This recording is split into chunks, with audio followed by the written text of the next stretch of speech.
अगर आपको मेरी वीडियोस अच्छी लगती हैं तो लाइक और शेयर करना और हाँ कमेंट कर ज़रूर बताना। और ऐसी ही नई नई लेटेस्ट वीडियोस देखने के लिए हमारे चैनल को सब्सक्राइब भी कर देना।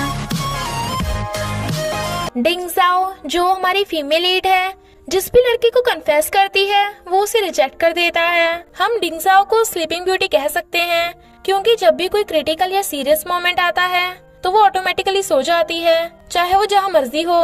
एक दिन वो ड्राइविंग सीखने चाहती है, तभी उसे एक फोन आता है। दूसरी तरफ हमारा हीरो चिंगशिन अपनी फेवरेट BMW बाय करने जाता है। जब वो ड्राइविंग कर रहा था तो एक पोस्टर की तरफ देखने लगता है, बट तभी फटा पोस्टर और निकली कार। डिंगजाओ सो रही थी और कोच चिल्ला रहा था। उनकी कार जाके चिंगशिन की BMW को ठोक देती है और BMW एक दुकान में घुस जाती है। डिंगजाओ की फ्रेंड सासा जो डॉक्टर है उसे बताती है कि तूने एक BMW को ठोक दिया पर ड्राइवर बच गया। इनफैक्ट उसे उसके सोने की बीमारी के बारे में पता है तो चली जाती है। चिंगशिन फोन पे बातें कर रहा था कि जिसने मुझे और मेरी BMW को ठोका है मैं उसे छोड़ूंगा नहीं। पर्दे के पीछे डिंगजाओ ये सुन के डर जाती है, क्योंकि उसके पास तो रिपेयर करने के लिए पैसे भी नहीं हैं। बट वो दोनों एक दूसरे को देख नहीं पाते। इनफैक्ट उसने अपने एक सीनियर कलीग को लव लेटर दे के कन्फेस किया था, पर जब वो कार चला रही थी तो सीनियर ने उसे फोन करके रिजेक्ट कर दिया था, जिसकी वजह से वो ड्राइविंग करती हुई सो गई थी। सीनियर उसे हॉस्पिटल में मिलने आया था। एम्बैरेसमेंट की वजह से वो उसे छुपती फिर रही थी और मेंस वॉशरूम में घुस जाती है। सब बॉयज उसे देख के भाग जाते हैं। तभी चिंगशिन भी बाहर आता है, बट वो उसकी जिप देख के चिल्लाती हुई भाग जाती है, पर सीनियर को देख फिर से वॉशरूम में घुस आती है। चिंगशिन वाज लाइक, क्या चाहिए तुम्हें?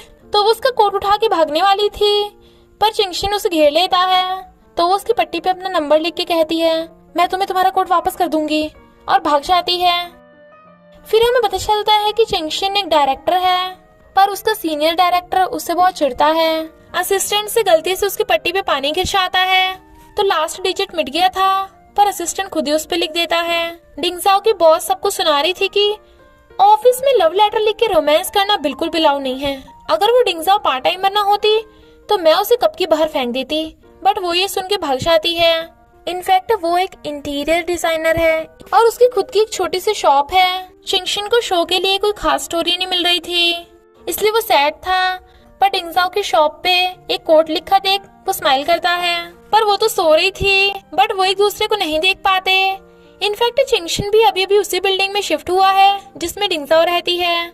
डिंगजाओ उसके ऊपर वाले फ्लोर पे रहती है और कहती है, जैसे मैं पैसे कमा लूंगी उस BMW वाले को रिपेयर कर दूंगी। पट्टी भी नंबर लिखा देख चिंगशिन कॉल करता है, बट वो तो रॉन्ग नंबर था।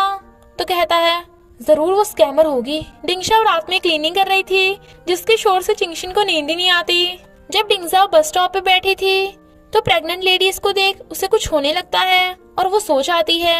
चिंगशिन हैरान, क्योंकि वो उसके सामने गिर गई थी, पर फिर वो उसे देख के कहता है, ये तो वही है, और फिर रिकॉर्डिंग करता है ताकि वो उस पे गलत आरोप ना लगा दे, और उसे ऊपर बिठाकर उसकी गर्दन वाली पट्टी पे अपना नंबर लिख देता है। उसकी एम्बुलेंस को कॉल करने पे डिंगजाओ हॉस्पिटल पहुंच जाती है, पर उन्हें ये नहीं पता चलता कि किसने एम्बुलेंस को बुलाया था, क्योंकि गर्दन का पट्टा तो डस्टबिन में पड़ा था। सासा उसे एक दुखियारों की मीटिंग में लेके जाती है। वहीं पे एक लड़की रो रही थी कि मेरा बॉयफ्रेंड मुझ पे डोमेस्टिक वायलेंस करता है। तो डिंगजाओ बताती है कि मुझे तो एक प्रेग्नेंट लेडी ने गलती से अपनी मिस्ट्रेस समझ के श्राप दे दिया कि मुझे कभी कोई लवर नहीं मिलेगा, इसलिए मेरे सारे कन्फेशन फेल गए। मैं 30 बार कन्फेशन कर चुकी हूँ, पर अभी तक हार नहीं मानी। चिंगशिन ये सब सुन रहा था और कहता है, मुझे मिल गई जिसकी मुझे तलाश थी। पर सैसा श्राप जैसी चीजों पर विश्वास नहीं करती और कहती है, मैं तुझे सिखाती हूँ लड़के कैसे बटाते हैं। एक लड़की के बट देख सैसा वाज लाइक, कितनी परफेक्ट शेप है, और उसकी बट पे थपड़ा मार के भाग जाती है। डिंगजाओ हैरान। चिंगशिन पीछे मुड़ के देखता है, वो डिंगजाओ थी। दोनों एक दूसरे को देख हैरान। वो बताती है, मैंने कुछ भी नहीं किया, बट वो नहीं सुनता और गुस्से से उसे देख रहा था। तो वो कहती है, क्या कर रहे हो? क्या बदले में तुम भी मेरी बट पे थपड़ा मारोगे? पर चिंगशिन उसे चोर नहीं समझ रहा था। वो कहती है, नहीं, मैं यहाँ मीटिंग में आई थी और सबको अपने श्राप के बारे में बता रही थी। इनफैक्ट सासा ने तो इसलिए ऐसा किया था ताकि डिंगजाओ को उस लड़की के साथ चक्कर चला सके। कैफे की ओनर एमा सासा की दोस्त बन जाती है। डिंगजाओ से बता रही थी कि मुझ पे श्राप है, और हम पास्ट में देखते हैं कि क्रिसमस पे एक हस्बैंड का एक लड़की के साथ अफेयर था, तो उसकी प्रेग्नेंट वाइफ डिंगजाओ को वो लड़की समझ के उसे श्राप दे देती है, जिसके सदमे से डिंगजाओ बेहोश हो गई थी।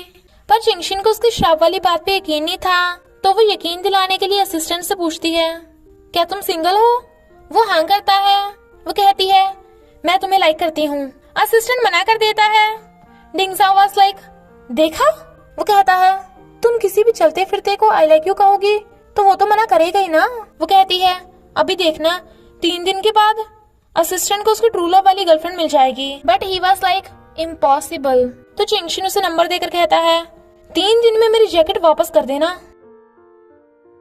डिंगजाओ जब पार्ट टाइम जॉब पे आती है तो उसकी बॉस उसका लव लेटर बोर्ड पे दिखा के उसका मजाक उड़ा रही थी। तभी एक लड़का आकर उसका लव लेटर हटा देता है और कंपनी के रूल्स याद दिलाने लगा था। इनफैक्ट ये है हमारा सेकंड मेल लीड जेंगी, जो कंपनी में न्यू कमर है। रात में चिंगशिन मजे से डिनर बना के खाने वाला था, पर कॉकरोच देख के डिंगजाओ कूद रही थी, जिससे ऊपर का रेत छूटकर उसके डिनर में गिर जाता है। डिंगजाओ की वजह से चिंगशिन का तो जीना ही मुश्किल हो गया था। नेक्स्ट डे जब वो शो के लिए स्टोरी लेने आए थे, देखता है कि एक लड़की असिस्टेंट से चिपक रही है और एक लड़की तो असिस्टेंट का नंबर भी मांग रही थी। दोनों हैरान। और तो और अब तो गर्ल्स असिस्टेंट को गिफ्ट भी देती हैं। जेंगी सेकंड मेल लीड होने के सारे फर्ज निभा रहा था, लाइक डिंगजाओ को आइसक्रीम देना। आइसक्रीम डिंगजाओ की फेवरेट है और उसकी लाइट्स लगाने में हेल्प करना। बट अफसोस सेकंड मेल लीड को तो कभी फीमेल लीड नहीं मिलती। डिंगजाओ सो रही थी तो चिंगशिन उसे फूंक मार के उठा देता है। वो अपना कोट मांगता है, बट उसने तो ड्राई क्लीनिंग के लिए दे दिया था। इनफैक्ट वो वहाँ शो के लिए स्टोरी लेने आया था। चिंगशिन उससे हेलो करने वाला था, बट वो असिस्टेंट को हक कर लेती है। जो लड़की अपने बॉयफ्रेंड पे डोमेस्टिक वायलेंस का आरोप लगा रही थी, रियल में तो वो खुद ही अपने बॉयफ्रेंड को पीट रही थी और अपने बॉयफ्रेंड को छोड़ ही नहीं रही थी। चिंगशिन असिस्टेंट को लड़ाई शांत करने भेजता है, बट धक्के से असिस्टेंट बैठ जाता है और उसके पिंस चुभ जाती हैं। बेचारे की तो टाइम फिस हो रही थी, बट वो लड़की उसे फिर बिठा देती है, जिससे बेचारे की फिर से टाइम फिस हो गई थी। वो पिन डिंगजाओ ने रखी थी तो चिंगशिन उससे लड़ने लगा था। डॉक्टर सासा को असिस्टेंट के साथ अच्छा बिहेव करता देख डिंगजाओ को लगता है कि सासा असिस्टेंट की लवर बनेगी, क्योंकि 3 दिन भी पूरे होने वाले थे। बट सासा कहती है, मुझे श्राप वाली चीजों पे विश्वास नहीं है। मेंटल स्ट्रेस होने की वजह से तेरे सारे कन्फेशन फेल हो गए, और तुझे तो पता ही है मुझे एकदम 100 पॉइंट्स वाले बॉयज पसंद है। असिस्टेंट तो बिल्कुल भी मेरे टाइप का नहीं है। बट में पिन घुसने की घटना एमा के कैफे में हुई थी, तो वो पेशेंट को फ्लावर देने आती है, पर दोनों को एक दूसरे को देखते ही फर्स्ट साइट लव हो जाता है।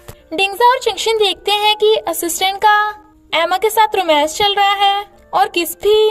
डिंगजाओ कहती है, अब तो तुम्हें यकीन आ गया, और जाने लगी थी तो वो उसके पीछे पीछे।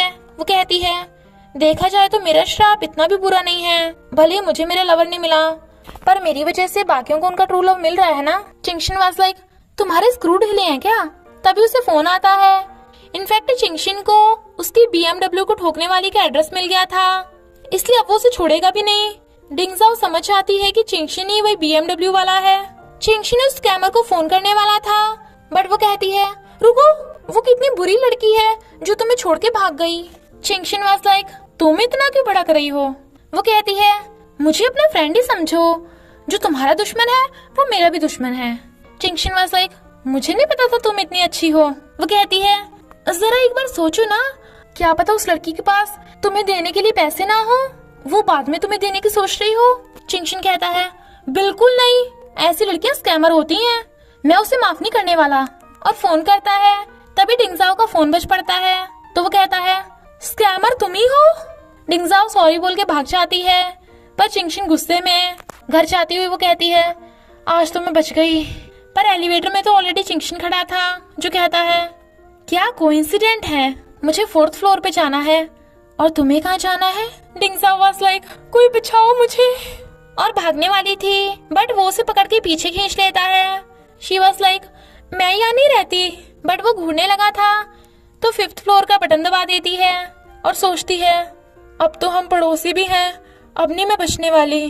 चिंगशिन सोचता है, हाँ अब हम पड़ोसी हैं तो तुम मुझसे बिल्कुल नहीं भाग सकती, और कहता है, मेरे पैसे वापस करना मत भूल जाना। वो कहती है, मैं कोई स्कैमर नहीं हूँ, मेरे पास सच में पैसे नहीं है, और उस दिन मैं बीमारी की वजह से सो गई थी, विश्वास करना है तो करो वरना मत करो।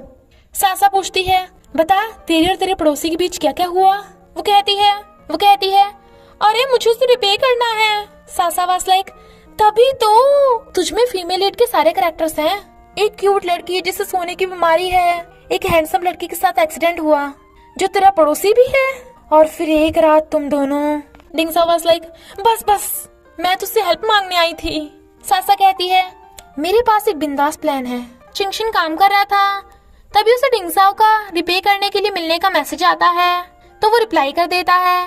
तो सासा कहती है अब तुझे नौटंकी करनी होगी, चल स्क्रिप्ट लिखना स्टार्ट कर। तो वो डायरी में लिखने लगती है। नेक्स्ट सीन में वो भूतनी बनी बैठी थी और स्क्रिप्ट पढ़ रही थी। इनफैक्ट सासा ने उसे चिंगशिन के सामने भिखारी बनने को कहा था।